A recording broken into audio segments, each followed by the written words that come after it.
Good morning students.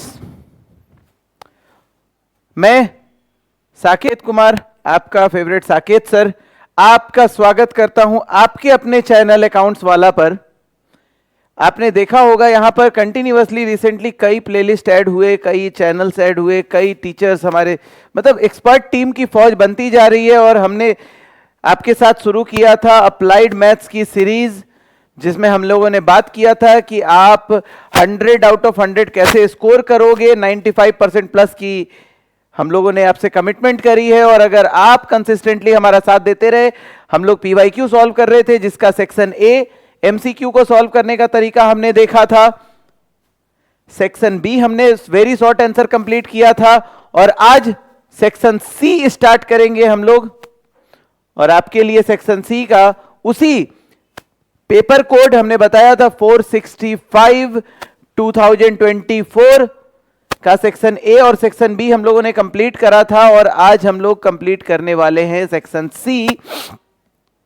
और I hope कि आपने सेक्शन ए और सेक्शन बी, हम लोग जानबूझ के आपको वेट कर रहे हैं, ब्रेक दे रहे हैं, ताकि आप मेन सब्जेक्ट पूरी तरह प्रिपेयर हो लो। एक मैथ्स में थोड़ा समय भी है आपके एग्जाम में। सेक्शन ए और सेक्शन बी के क्वेश्चन को धीरे धीरे आप बनाओ, एक एक क्वेश्चन को देखो, समझो, और आपके एग्जाम के टाइम में आपके पास सैंपल पेपर और पीवाईक्यू की फौज आने वाली है, बाढ़ आने वाली है। आप बिल्कुल चिंता मत करो, और आपका 100 आउट ऑफ 100 आना तय है। सेक्शन मार्क्स का डिस्ट्रीब्यूशन भी हम लोगों ने देखा था कि सीबीएसई कैसे पूछते हैं। Section A MCQ 1 marks each, section B 2 marks each, section C 3 marks each, section D 4 marks each long answer question, and section E case based questions, जो बहुत इजी होते हैं, देखने में लेंदी लगते हैं but doesn't matter. 4 marks each 3 questions. तो अभी हमारे पास यहाँ पे होपफुली 6 क्वेश्चंस होंगे, जिसमें कुछ क्वेश्चन के इंटरनल चॉइसेस भी आपके पास दिए हुए होंगे, और इसको हम लोग देखेंगे एक एक क्वेश्चन को कि कैसे अप्रोच करना है 3 मार्क्स के हिसाब से। But this is not your literature and arts and subjective questions that you have to answer in long way. मतलब आपको 3 लाइन, 4 लाइन, 5 लाइन, 8 लाइन में आंसर देने की जरूरत नहीं है।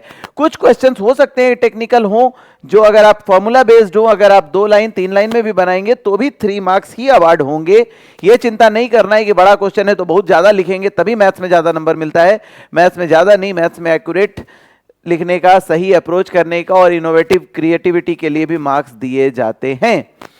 तो हम चलते हैं अब ज्यादा देर ना करते हुए सेक्शन सी के अपने पहले क्वेश्चन, यानी कि क्वेश्चन नंबर 26 पे।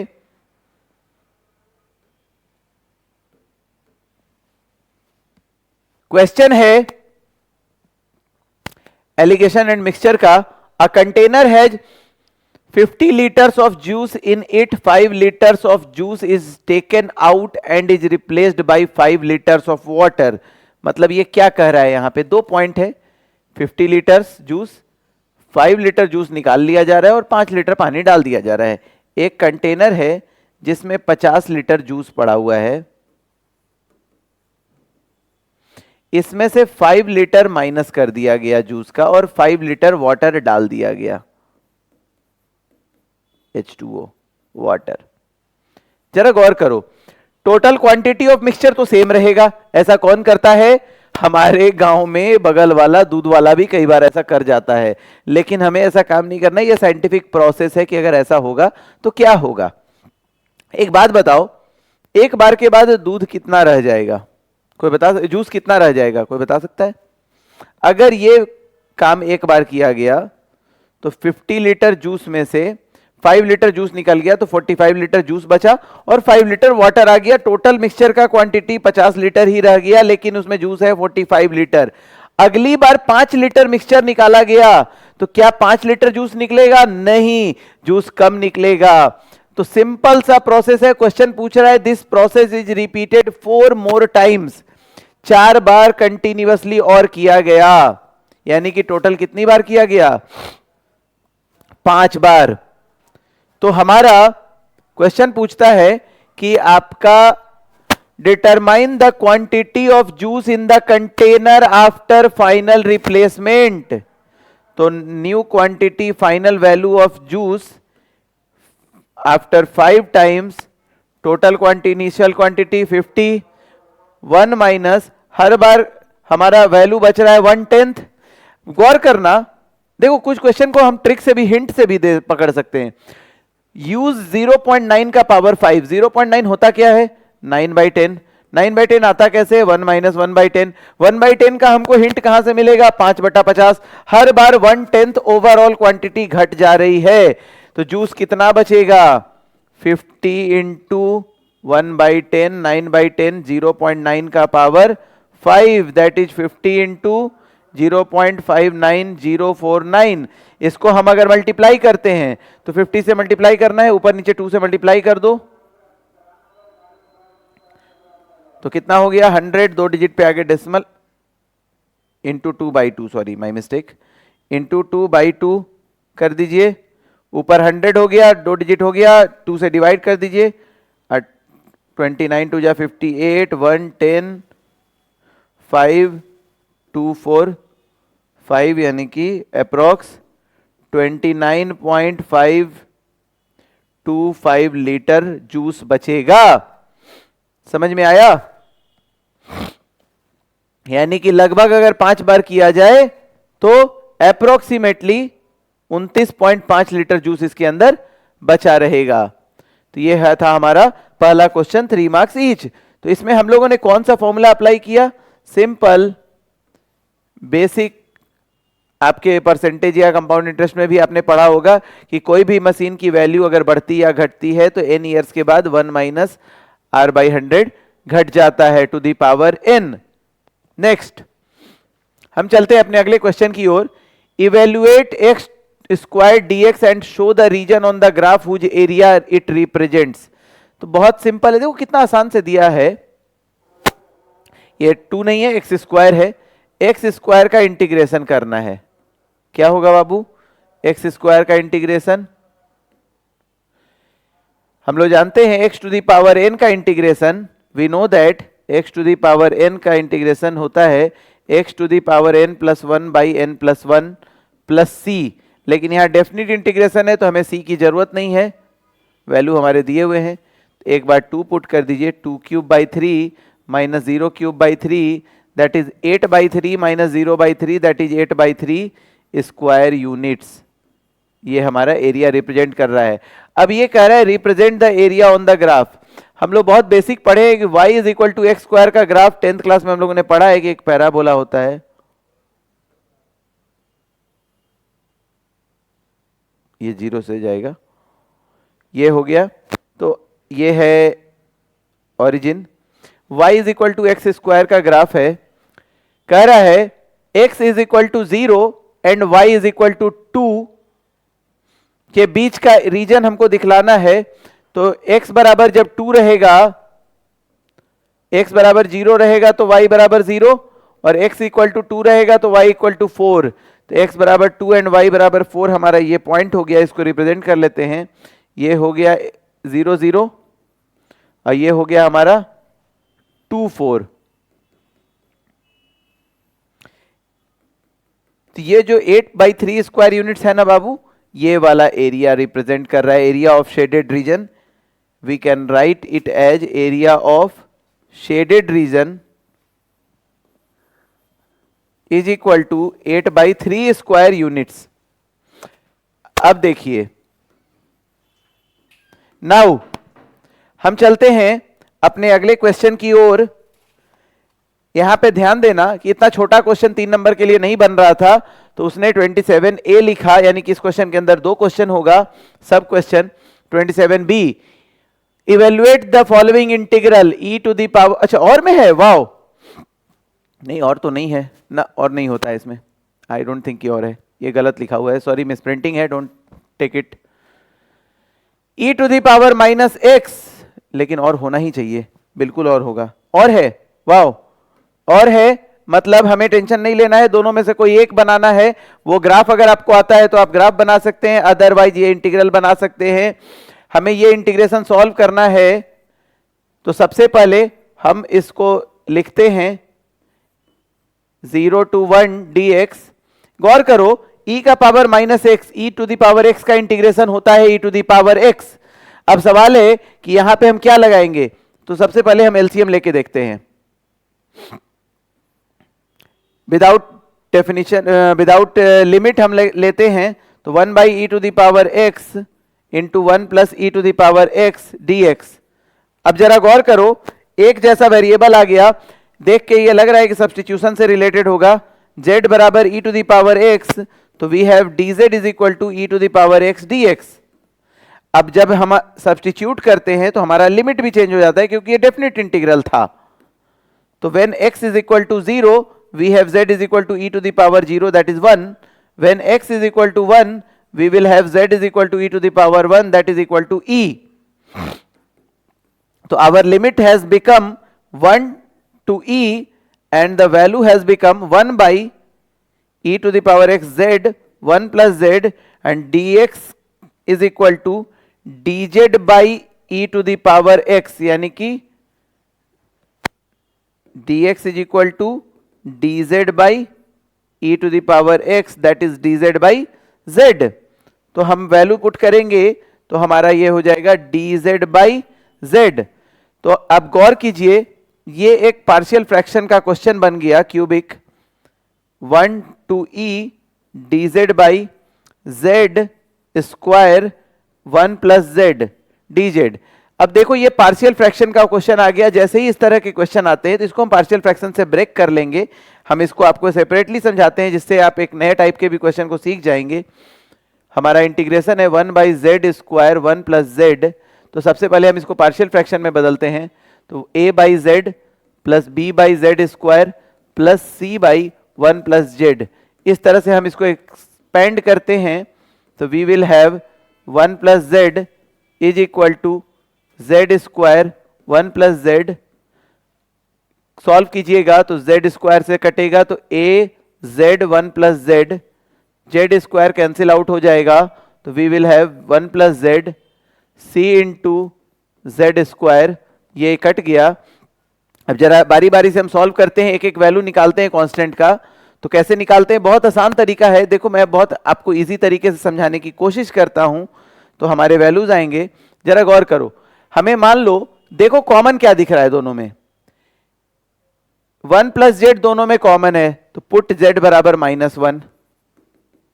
तो z बराबर -1 पुट करेंगे तो इधर हो जाएगा LHS में 1 और RHS में ये 0 c इंटू -1 का whole square that is c। तो देयरफॉर c बराबर 1 डायरेक्ट निकल गया। अब देखते हैं इन दोनों में कॉमन, देखो z दिख रहा है तो पुट z बराबर 0। तो जैसे ही 0 पुट करेंगे तो ये 0 और ये 0 हो जाएगा। We will have 1 is equal to b into 1 plus 0 1, therefore b बराबर 1। अब हमको C निकल गया, B निकल गया, A नहीं निकल रहा है क्योंकि इन दोनों में कोई कॉमन नहीं है। कोई बात नहीं है, तो हम रैंडम कोई नंबर पुट कर देते हैं, Z बराबर 1 या 2 पुट कर लेते हैं पूरे इंटायर इक्वेशन में। तो we will have 1 is equal to A into 1 into 1 1 plus B into 1 plus 1 2 plus C into 1। तो वी विल हैव, हमें पहले से B और C का वैल्यू पता है, तो 1 is equal to A plus B के जगह 1 पुट करेंगे तो 2 प्लस 1, तो a बराबर -2। तो हमारा वैल्यू आ गया, a b c के वैल्यूज आ गए। अब हम इसको वापस अपने मेन इंटीग्रल में पुट कर देते हैं तो हमारा हो गया a के जगह पे हो गया -2 by z plus 1 by z square plus 1 by z plus 1। इसको हम अगर पुट करें तो कैसा नजर आएगा, -2 by z square, so -2 by z d z plus 1 by z square d z plus 1 by z plus 1 1 to e 1 to e 1 to e. इसको हम सॉल्व करेंगे, a -1 आएगा क्या, हम लोग देख ले क्या। z is equal to 1 put किए तो हमारा c1 1 2b 2 प्लस 1 3 -2। अभी तक तो लग रहा है कि सही है, कोई बात नहीं है। इसको हम सॉल्व करेंगे तो हमारा -2 log z 1 से e प्लस -1 बाई z 1 से e plus log 1 plus Z 1 से e। अब इस वैल्यू को हम अगर पुट करें तो हमारे वैल्यूज आ जाएंगे। log e का वैल्यू 1 होता है, log 1 का वैल्यू 0 होता है, तो -2 log e का value 1 -0 plus -1/e -1 plus log 1 plus e 1 plus e minus log 2, ये हो जाएगा हमारा वैल्यू। अब बस इसको सिंप्लीफाई कर दीजिए, -2 प्लस 1 हमारा कितना हो जाएगा, -2 plus 1 that is -1 plus log 1 plus e by 2 -1/e, हमारा आंसर आ गया। तो ये थोड़ा डेफिनेट इंटीग्रेशन में आपको कैलकुलेशन पे कमांड रखना होगा। अब हम चलते हैं अपने अगले क्वेश्चन की ओर। Find the differential equation of the all the circles in the first quadrant which touches both the coordinate axis. All the circles in the first quadrant which touches in both the coordinates. एक बात बताओ, first coordinate axis कौन है, first axis कौन है? ये हम लोग पढ़े हैं कि फर्स्ट क्वाड्रेंट, सेकंड क्वाड्रेंट, ये फर्स्ट क्वाड्रेंट है, ये सेकंड क्वाड्रेंट है, ये थर्ड क्वाड्रेंट है, and this is fourth quadrant. और हम लोगों ने बेसिक 11th क्लास में पढ़ा था कि फर्स्ट क्वाड्रेंट में हमारा सर्कल का इक्वेशन, मान लो ए रेडियस है, तो इसका इक्वेशन क्या होगा, सेंटर क्या हो जाएगा, कोई बता सकता है? सेंटर हमारा हो जाएगा a कॉमा ए, तो रेडियस हो गया a, क्योंकि ये इक्विडिस्टेंट है, स्क्वायर है। अब जरा गौर करो, इक्वेशन ऑफ सर्कल क्या हो जाएगा, x माइनस ए का whole square plus y minus a whole square is equal to a square. हमारा यहां पे पैरामीटर कौन है, a, यानी कि हमें एक बार डिफरेंशिएशन करके डिफरेंशियल इक्वेशन फॉर्म करना है। तो इसको सबसे पहले तो एक्सपेंड कर दीजिए, x square plus a square minus 2ax plus y square plus a square minus 2ay is equal to a square. एक स्क्वायर कैंसिल हो गया, तो we will have new equation x square plus y square minus 2ax minus 2ay plus a square is equal to 0। अब हमारे पास दो equation हो गए, एक हो गया ये इक्वेशन, एक हो गया ये इक्वेशन। अब हमें सॉल्व करना है, तो इसका डिफरेंशिएट करते हैं, 2x plus 2y dy by d x. नहीं, ये तो सेकंड इक्वेशन लिखने की जरूरत नहीं है, हम डिफरेंशियल को सेकंड इक्वेशन बनाएंगे। 2y dy by d x minus 2a minus 2a dy by d x plus 0 is equal to 0। सब 2 2 2 2 कट गया कॉमन निकल के, तो हमारा dy by d x common, तो हमारे पास हो गया y minus a is equal to, इधर हो गया हमारे पास a माइनस एक्स, यानी कि y1 इज इक्वल टू हो गया a minus x by y minus a. अब जरा गौर करो, हमारे पास कोई वैल्यू नहीं है इस इक्वेशन से कि हम a को एलिमिनेट कर सके। तो a को एलिमिनेट करना है तो हमें क्या करना पड़ेगा, हमें a को इक्वेट करके यहां पे पुट कर देना होगा। तो यहां से हम a का वैल्यू निकालने की कोशिश करते हैं। तो a की वैल्यू क्या होगी, a वाले टर्म को एक जगह कर लेते हैं, तो a क्या हो जाएगा बाबू, a इज इक्वल टू, इसको यानी कि हम सॉल्व करें तो y1 minus ay1 is equal to a minus x, that is a plus ay1 is equal to y1 plus x. तो therefore a is equal to x plus y1 is divided by 1 plus y1, and we will put this value in the equation first, यानी कि इसका simplified form.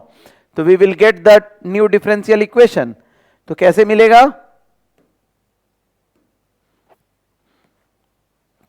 हमारा क्या है value, x square plus y square minus 2ax minus 2ay plus a square, x square plus y square minus 2ax minus 2ay plus a square is equal to 0। और हमारे पास already value मिला हुआ है a का, x plus y y one by one plus y one, we have a is equal to x plus y y one by one plus y one, put कर दीजिए x square plus y square minus 2a, sorry a equal to put करना है हमें 2x x plus y y one by one plus y one minus 2y x plus y y one by one plus y one plus a square x plus y y one by one plus y one whole square is equal to 0। ये हो गया हमारा differential equation. अब इसको आप simplify कर सकते हैं, इसको होल स्क्वायर निकालो, एलसीएम निकालो, उधर 0 करो, तो नॉर्मल वे में भी लिख सकते हैं या यहां पर भी हम छोड़ सकते हैं। हम चलते हैं अपने नेक्स्ट क्वेश्चन की ओर। 29th number, given that the scores of a set of candidates on an IQ test are normally distributed, मतलब नॉर्मल डिस्ट्रीब्यूशन का क्वेश्चन है। If the IQ test has a mean of 100, सबसे पहले तो हमें जो जो पता है उसको हम कंसीडर करते हैं। मीन ऑफ 100 मतलब मीन बराबर 100 दिया हुआ है, and a standard deviation of 10, standard deviation 10 दिया हुआ है या s, ठीक है। Determine the probability that a candidate who takes the test will score between 90 and 110, मतलब कि अगर 100 स्टूडेंट का मीन है तो एक स्टूडेंट रैंडम अगर सेलेक्ट करके लिया जाए तो उस क्या प्रोबेबिलिटी है कि जो टेस्ट देगा उसका स्कोर 90 से 110 के बीच में आएगा। तो गौर करो, सबसे पहले हमें z स्कोर निकालना होगा। तो देखो क्या दिया हुआ और कैसे हम यहां तक पहुंचते हैं, क्वेश्चन को देख के डरना नहीं है। सबसे पहले हम z वैल्यू निकालते हैं। z बराबर होता है x minus mean by standard deviation, ठीक है। तो हमें क्या क्या चाहिए, x 90 से 110 के बीच में चाहिए, तो z 90 कितना होगा बाबू, 90 माइनस 100 बाई 10 मीन्स -1, और z 100 कितना होगा, z at 100 sorry 110 minus 100 by 10 that is 1, यानी कि हमें p -1 से 1 के बीच का z वैल्यू निकालना है, और दोनों वैल्यू दिया हुआ है। खुद सोचो क्या होगा वैल्यू, क्योंकि ये कौन सा वैल्यू हुआ, p x लेस देन 90 से x 110 के बीच में निकालना है, तो ये वैल्यू क्या हो जाएगा, p z is equal z less than -1 के स्कोर से -1 के स्कोर से हम माइनस कर देंगे z लेस देन 1 का स्कोर, तो हमारा वैल्यू क्या हो जाएगा बाबू, 0.8413 माइनस 0.1587, यानी कि हमें क्वेश्चन को सिर्फ एनालाइज करना है और गिवन हिंट और डेटा से अप्लाई कर देना है, और थोड़ा फॉर्मूला याद होगा तो आपको ये फॉर्मूला रट के जाने की जरूरत होगी। 13 में 7 गया 6, 10 में से 8 गया 2, 13 में से 5 गया 8, 7 में से 1 गया 6, यानी कि 0.6826 प्रोबेबिलिटी हो गई। आप चाहें तो इसको परसेंटेज में भी लिख सकते हैं, 68.26% प्रोबेबिलिटी है कि वो स्टूडेंट 90 से 110 के बीच में स्कोर करेगा। क्लियर? चलते हैं हम नेक्स्ट क्वेश्चन की ओर। यह क्वेश्चन भी बहुत आसान है अगर फॉर्मूला बेस है। एक बार देखा जाए data, the mean weekly sales of a four wheeler was 50 units agency in 20 agency, मतलब हमें क्या दिया हुआ है बाबू, मीन दिया हुआ है 50। कौन सा मीन, इनिशियल मीन, और क्या है n 20। The mean weekly sales increased to 55, new mean हो गया 55 पर agency with standard deviation of 10 units, test whether the advertising campaign was successful. और दो हिंट दिया हुआ है, √5 का वैल्यू, तो √5 तो हम निकाल भी सकते हैं, चलो कोई बात नहीं निकाल लेंगे। एंड T19 0.05, 19 कहां से आ रहा है गौर करो, 20 - 1 से 19 आ सकता है, और कहां से आ सकता है सोचो। तो हम पता करते हैं कि हमारा एडवर्टाइजमेंट सक्सेसफुल कब कब हो सकता है, जरा सोचो एडवर्टाइजमेंट सक्सेसफुल कब कब हो सकता है। जब हमारा नल हाइपोथेसिस एक्सेप्ट होगा, रिजेक्ट होगा। टी टेस्ट क्या होगा ये हम लोगों ने पढ़ा था एमसीक्यू के टाइम में भी। तो हम चेक करते हैं, सिंपल सी बात है कि अगर हाइपोथेसिस 50 आ जाता है तो एडवर्टाइजमेंट कैंपेन नॉट सक्सेसफुल हो जाएगा, और अगर ग्रेटर देन 50 आ जाता है हमारा H अल्फा तो हमारा सक्सेसफुल माना जाएगा। और एक तरीका है हमारा टी टेस्ट से, टेस्ट स्टैटिस्टिक, अगर टी ग्रेटर देन टी आ जाता है, मतलब टी अल्फा आ जाता है, तो हमारा एडवर्टाइजिंग कैंपेन सक्सेसफुल माना जाएगा। अब निकालते कैसे हैं, सबसे पहले हम टी निकालते हैं। तो टी का एक फॉर्मूला आप याद कर लो, x - mu divided by root under s by √n। ये फॉर्मूला बहुत इंपॉर्टेंट है, और जस्ट इस फॉर्मूला को यूज करके हम पहुंचेंगे अपने जगह पर। एक्स मीन भी लिख सकते हो, इसको ये भी लिख सकते हो आप, हम लोग यहां पे डिनोट किए हैं दूसरा फॉर्मूला, ये आपके बुक का फॉर्मूला है, हमने दोनों लिख दिया। μ1 - μ0 by s by root mean. अब जरा गौर करो, वैल्यू पुट करो, t is equal to 55 - 50 divided by standard deviation है हमारा 10 divided by √20, 5 by 10 by √20, 2 that is 2√5 divided by 2 that is √5। अब देखो √5 आया, √5 का वैल्यू हमें पता है 2.24, मतलब डिग्री ऑफ फ्रीडम हमें मिल गया। अब डिग्री ऑफ फ्रीडम क्या है, 20 - 1 19, तो टेस्ट हाइपोथेसिस एट 19 वैल्यू, ठीक है, कितना दिया हुआ है 1.729। तो we have our t is greater than test hypothesis 19th value, therefore advertising campaign is successful. ये बड़ा आ गया ना, तो ये सक्सेसफुल हो गया। हमारे क्वेश्चन यही तो पूछा था कि सक्सेसफुल होगा कि नहीं।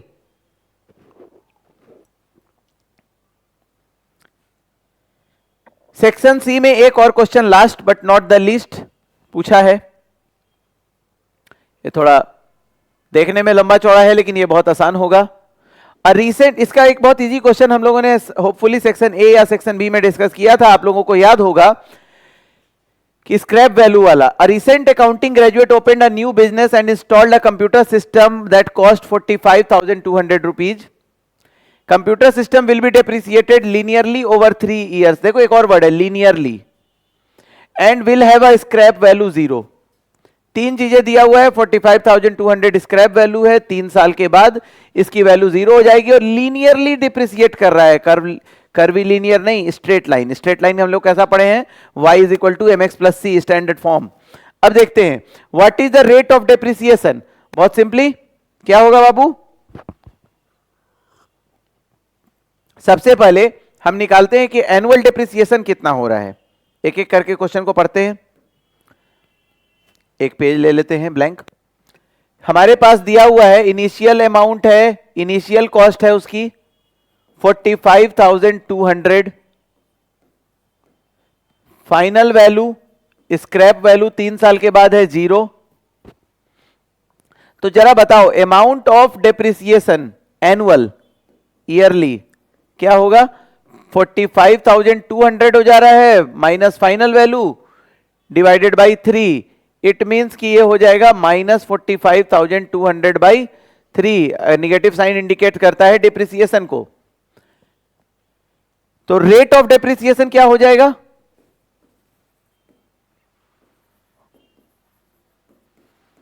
जरा देखो, 45,200 by 3 divided by 45,200 into 100 annual change divided by इतना, यानी कि -33/1/3% हमारा रेट ऑफ डेप्रिसिएशन है। और क्या पूछ रहा है, ये निकल गया हमारा कितना बाबू, 33/1/3% डेप्रिसिएशन है। तो यहां पे निगेटिव साइन देने की जरूरत नहीं है, आगे हम लोग यूज करेंगे, इसलिए समझ रहे हैं। Give a linear equation that describe the computer system. Linear equation हमेशा किस फॉर्म में होता है, second part, y is equal to mx plus c।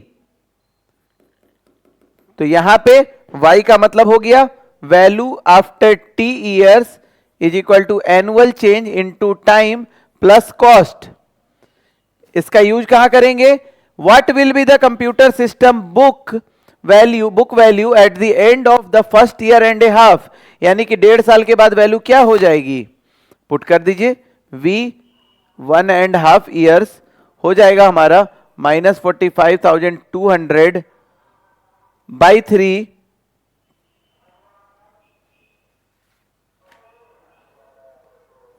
Into time 3/2 plus 45,200। इसको सॉल्व कर दीजिए, कितना आ जाएगा, 2 से काट दीजिए, 22 दूना 44, 1 12, यानी कि हमारा आ जाएगा 22,600 रुपए। Get it. तो ये हो गया हमारा सेक्शन सी कंप्लीट। अब हम लोग नेक्स्ट सेशन में जब आपके साथ नेक्स्ट क्लास लॉगिन करेंगे, हम छोटे छोटे लेक्चर्स आपको इसलिए प्रोवाइड कर रहे हैं हम लोग, ताकि आप एक एक क्वेश्चन पे टाइम स्पेंड करो, एक एक क्वेश्चन को जज करो, एक एक क्वेश्चन को सीखो। और बोर्ड में बहुत एडवांस क्वेश्चन नहीं पूछते हैं, क्योंकि उन्हें बहुत ज्यादा कोई रॉकेट साइंस और यूपीएससी के क्वेश्चन नहीं चाहिए बच्चों से, उन्हें आपसे मार्क्स चाहिए अच्छा, और तभी होगा जब आप सही आंसर को जज कर पाओ। अभी तक हम लोगों ने जो भी क्वेश्चन बनाया, कुछ क्वेश्चन टेक्निकल थे, कुछ क्वेश्चन फॉर्मूला बेस्ड थे, कुछ क्वेश्चन बहुत सिंपल थे। तो हर तरह के क्वेश्चन पूछते हैं बोर्ड में। आपको क्या करना है, क्वेश्चन को देखना है, एक एक क्वेश्चन को हम लोग एक्सप्लेन कर रहे हैं, इसको देखना है, इसको समझना है, इसको खुद से कॉपी पे प्रैक्टिस करना है। और जब आप करते हैं तो नेचुरली आप बहुत अच्छा स्कोर करते हैं। तो बहुत जल्दी फिर हम लोग मिलते हैं। सेक्शन डी और सेक्शन ई सेम डेट में हम लोग कवर करेंगे। 4 question section D long and 3 question section E case base. और होपफुली बहुत जल्दी आपके पास ये वीडियो अपलोड होगा और वो वीडियो एक साथ अपलोड किया जाएगा, ताकि आपके पास एक सैंपल पेपर, एक प्रीवियस ईयर क्वेश्चन पेपर पूरी कंप्लीट हो जाएगी। तो माय डियर स्टूडेंट्स, मिलते हैं। और आई होप कि आप अकाउंट्स वाला पे पूरी तैयारी कर रहे हैं। लाइक, शेयर और सब्सक्राइब करना ना भूलें, क्योंकि आपके एक लाइक से हमारा मोटिवेशन बढ़ता है, हमारा इंस्पिरेशन बढ़ता है, और आपके सब्सक्राइब करने से आपको नोटिफिकेशन मिलती है कौन सा सब्जेक्ट अपलोड होने जा रहा है। और जब आप शेयर करते हैं तो आप अपने उन फ्रेंड्स की मदद कर पाते हैं, उन रिलेटिव की मदद कर पाते हैं जो अप्लाइड मैथ्स या अकाउंट्स या बीएसटी या इकोनॉमिक्स सब ले चुके हैं, और उन्हें कुछ डाउट्स है तो वो सारी चीजें यहां पर फ्री ऑफ कॉस्ट क्लियर हो जाती हैं। तो थैंक यू सो मच। मिलते हैं आपके साथ अगले सेशन में सेक्शन डी और सेक्शन ई के साथ।